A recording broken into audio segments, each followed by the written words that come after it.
All right, guys. How's everyone's night going? My night's going pretty good. I just saw an epic episode of Impact Wrestling.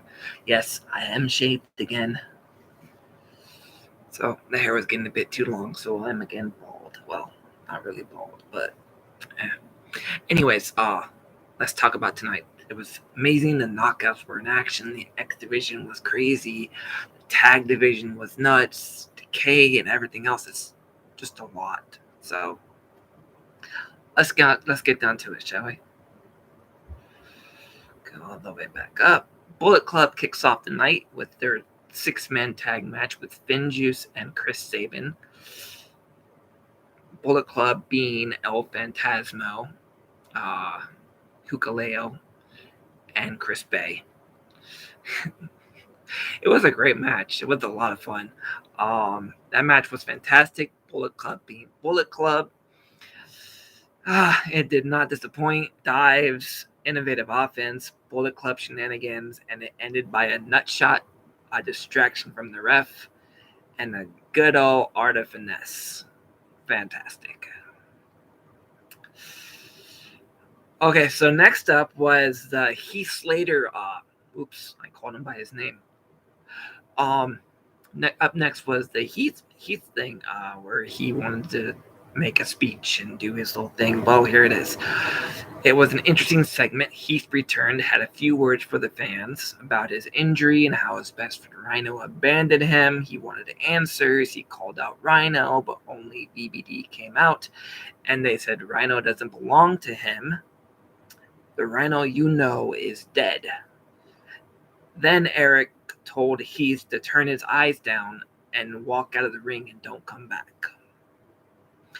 Obviously, Heath refused, and he paid the price for it. BBD took him out pretty quickly. He fought a good fight, but at the end, he was lying down facing the mat, and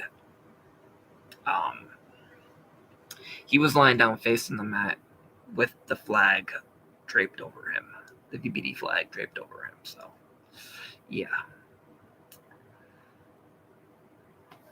So, Rich and Willie talk about future matches. Apparently, Willie Mack will face Rohit Raju and El Phantasmo in an X Division qualifying match next week. But then out comes the Learning Tree, Manny Lemons and Zicky Dice challenge the Soldiers to a match tonight. Are these guys serious? Hey, Jared. Manny and Zicky got some big shoes to fill. They think they're good enough to take on Rich Swann and Willie Mack. Even Brian Myers was like, no, I'm not getting involved. Up next was a 6 knockouts tag team match. Kimberly, Brandy Lauren, and Lady Frost versus Tasha Steele, Savannah Evans, and Mercedes Martinez. Now, I want to put this as respectfully as I can because I was not 100% excited with the outcome in this match. Only a few of the wrestlers got their stuff in, and it was basically built to have some sort of heat between Tasha Steele and Mercedes Martinez. Now, I'm a big fan of Lady Frost, and I didn't get to see enough of her in this match. She did one lariat thing off the top rope, and other than that, she was being I want to say not bullied, but forceful with Mercedes Martinez, and Mercedes Martinez was involved in most of the match. Tasha Steele was involved in most of the match. Kimberly got a few kicks in. Brandy Lauren was the one that started the match and terrorized everyone on Tasha, Savannah, and Mercedes' team. So the match was fun. It was a great match. I just didn't expect to have Lady Frost not play a huge role in it. I mean, you brought her in and you're giving her this opportunity, but you didn't let her show anything to show out. It was different. It was interesting. The bright side of it, though, is we will see her full one-on-one match on Saturday at Knockouts Knockdown. But anyways, after the match, Alicia comes racing down the ring swinging Kendra, which she calls her kendo stick, and comes racing down the ring swinging Kendra at Brandy and Kimber. I guess it's punishment for their abduction on one of the Stringerellas. We go backstage, and Alicia is being aggressive towards security. Gail tries to calm her down with a Knockouts Monsters Ball match with Jordan Gray, Savannah Evans, and Kimber Lee. Also to be on this Saturday, and it is the Daphne Memorial Knockouts Monsters Ball. Did I say that right? Yeah, the Daphne Memorial Monsters Ball match, and it will involve Jordan Gray, Savannah Evans, Kimber Lee, and the Hardcore Queen, Alicia. Up next is the All About Me segment. Tennille and Madison go on about their finishing move called the Collab, and they're just full of themselves, just super giddy and super happy. Then they invite their guest, and the whole mood changes. Decay erupts into the studio or into their backdrop or shooting room or set. There it is, that's the word. And they put spider webs all over the walls, and things are dripping from the ceiling. And then Tennille and Madison are doing this, and then Tennille, for some reason, decides to go on a cursing rampage. She had a good, I want to say, 30 seconds of swears, and all it did was say the influence on her lips. And I almost made that my thumbnail, but it wouldn't have made sense. Well, the one I have now doesn't make sense either, but But anyways, the segment was basically Decay scared them off, and they closed out the set.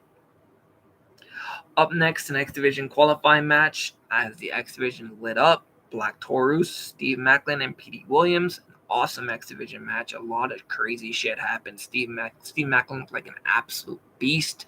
He is so ready for taking that X Division championship because he actually won the match tonight. So he qualifies. That's now Trey Miguel and Steve Maclin. Next week, we'll find out who it is. Willie Mack, Rohit, and El Phantasmo. Up next, the Learning Tree, Zicky Dice, and Manny Levins versus the Soldiers, Rich Swann and Willie Mack. Quick, short, fun match, but the Learning Tree lost. I wonder if they learned anything. Myers apparently left his bus. Oh, yeah, earlier he said he's going to watch from the bus and eat some chicken wings with VSK and Sam Beal. So Myers apparently left his bus, must have been done with his chicken wings, and came down to take out the Soldiers with VSK and Sam Beal, learning a few things. So the Learning Tree is still learning, but they're trying to try their own stuff, and that's not going to work with Brian Myers. All right, here's something long. I hope I don't lose my breath over it. There was a segment between Deonna Purrazzo and Mickie James where Mickie James attacked Deonna after she was being reprimanded for invading Mickie's house last week. It almost gets physical. Mickie is held back from Deonna by Gail, and Deonna is held back from the drum by the Drama King. Scott then yells out, "Enough," and says he's issuing a no-contact clause, still bound for glory. If Deonna breaks it, she's stripped of the Knockouts Championship. If Mickie breaks it, she loses her title match. Mickie says that's not enough. That's like a slap on the wrist. Gail says, well, I have something else. Gail decides to give Deonna a pick your poison match at Knockouts Knockdown, and Mickie gets to choose her opponent. I can breathe. I can breathe. Next, the main event, Ace Austin and Madman Fulton versus Josh Alexander and Christian Cage. Great match. Fun match. Definitely one to rewatch. A lot happens. Fulton looked like an absolute beast just taking care of Christian tonight. That's impressive as fuck. An interesting match. Christian and Josh Alexander played nicely the whole time until the match was near its end. Christian had the advantage. He did the Chaos Theory.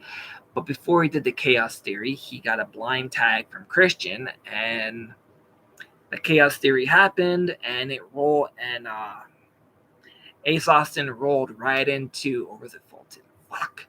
It was one of those two. I have a weak memory, and he was rolled straight at Christian's feet. So Christian picked him up, did the whole kill switch, and before he did the kill switch, he kind of went like this to Josh Alexander, like, and did it. And so he stole the victory from Josh Alexander. And then they had like a back and forth heated rivalry or heated glare or heated stance, and it closed out the show. So again, a pretty solid night for Impact Wrestling. I was enjoyed. The only one thing I can take away was the Knockouts match. It's still delivered, but I wish I could have saw more. All right, so there's a shit ton of comments, so I'm going to read those. Hi, Cody. Hey, Jared. Why does Hernandez have a Dixie Carter poster? Because Dixie Carter signed him. Of course, Dixie Carter gave... No, wait, that's not true. He was in the NWA days. Was he?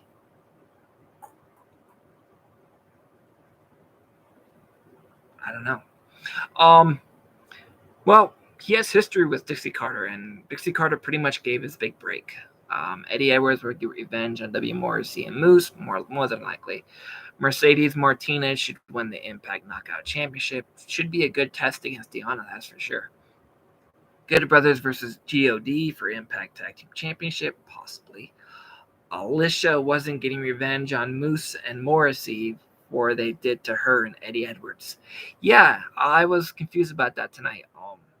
Whatever happened to her storyline? She just came racing down and taking her revenge on the Soul Summoners or Soul Takers. So that was a bit different. That was a bit weird, but I guess she's done and not taking care of Morrissey and Moose anymore. I don't know. Daphne deserves to be in the Impact Hall of Fame. Sadly, I don't agree with that. She didn't do much in Impact. Yes, she was in Impact. Yes, she changed a generation of styles and personalities and inspired a generation, but she didn't have as much championships won, and she wasn't in Impact very long, like Gail Kim or Mickie James or Sting or any of those guys that have been inducted. They were in Impact for a very long time, and I love Daphne to death. I love Daphne forever. But I don't think she would be qualified as a Hall of Famer in Impact. WWE might, because no way, she was in WCW. Got me all confused here, Jared. Josh Alexander versus Christopher Daniels. Yeah, that sounds good. Davey Richards should return to Impact Wrestling and reunite with Eddie Edwards to take on W. Morrissey and Moose. That's up to MOW and Court Bauer. Gotta take that up with them. Apparently, he's signed the MOW, so they have control of his contract. Thoughts on Impact Digital Media Championship? I love it. I've been waiting for a intergender championship. I mean, I thought the X Division was going to be used that way, but I guess they went a different route. And because they're signing a lot of independent talents and mid-card talents that aren't fully men inventors yet, the Digital Media Championship is a good thing for mid-carders and people without stories and people that aren't going for championships to go for. And the fact that it will be like little bonuses on the internet where it won't be on TV, or some matches will be on TV and some will just be little perks and prizes on digital media. I actually like it. I like the concept. It's great. Digital media is the future. I do not think it should have been called the Internet Championship because it's not defended on the internet. It's defended on a digital media platform, not the internet. That's like putting a match on Twitter and calling it the Internet Championship. If it's broadcasted on a website or if it's broadcasted on a streaming service, it's considered digital media, not the internet. The internet is something you Google and search. Impact Plus is digital media. Netflix is digital media. Hulu is digital media. All streaming services are digital media.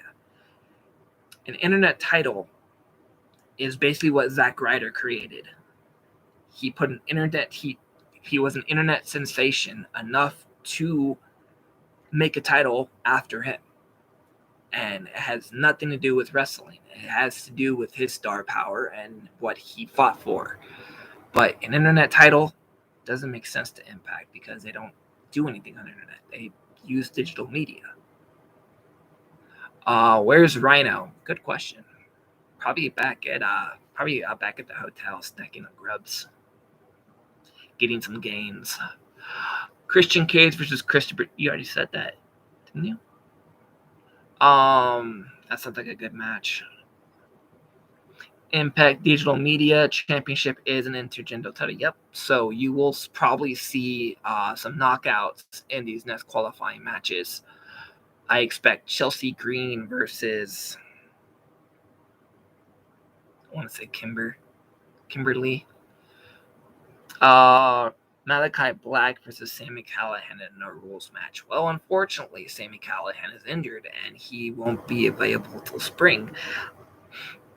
Unless something comes up that's available before his recovery. Well, anyways, I'm glad you guys enjoyed Impact tonight. I'm glad you stuck by me and listened to the whole entire thing. If you have any pointers and any reviews, I am open to feedback. I am not open to trolls because I do have a few in there. And the one golden rule on YouTube is don't read the comments, but I'm always curious of what you guys have to say about me. I feed on your feedback, and I try to improve every week. It depends on how I'm feeling, and depends how I am, and how I am emotionally and mentally, and everything else, every other bullshit like that. Anyways, I will be live tomorrow night to discuss Knockouts Knockdown because I am house sitting again on Saturday, which means I might not be able to see Knockouts Knockdown. Depends on when they come and pick me up. But I will watch it on Sunday, the day they're gone. Now, I say that I can't watch it at their house because they're packing, they're doing things, and I can't be doing research and taking notes at the same time. And they don't like wrestling, so I'm not going to bother them with it. So, yeah, I will talk about it tomorrow, though. And I will run down the cards. I will do my predictions. I will see what surprises could pop up. Because so far we have a tournament. We have a Knockouts Monsters Ball match, Knockouts Tag Team Title match, a Pick Your Poison match, and Melissa Santos will be will be the voice announcer or ring announcer. There it is. Veda will be running color commentary, and Mickey will be doing play-by-play. So it's going to be a fun night on Saturday night, and I hope you all look forward to it. You can catch it on Impact Plus for $7.99, or subscribe, and you probably get a 30-day free trial, so you can actually watch it for free. Don't tell them I sent you. And they might do a whole promo code. Just stick to Impact Socials, but you can also buy it on Fight TV for $10, so you're helping Fight with their programming and supporting Fight TV, which is always awesome because it's an awesome product. Or you can watch on YouTube Ultimate Insider for $4.99. So depends on how much you want to give, and depends how much you want to support, and depends how much you actually want to see this show. It's in your court. Anyways, that's the end of the show. I am going to watch Dragon Ball to fall asleep. I know, I'm way late.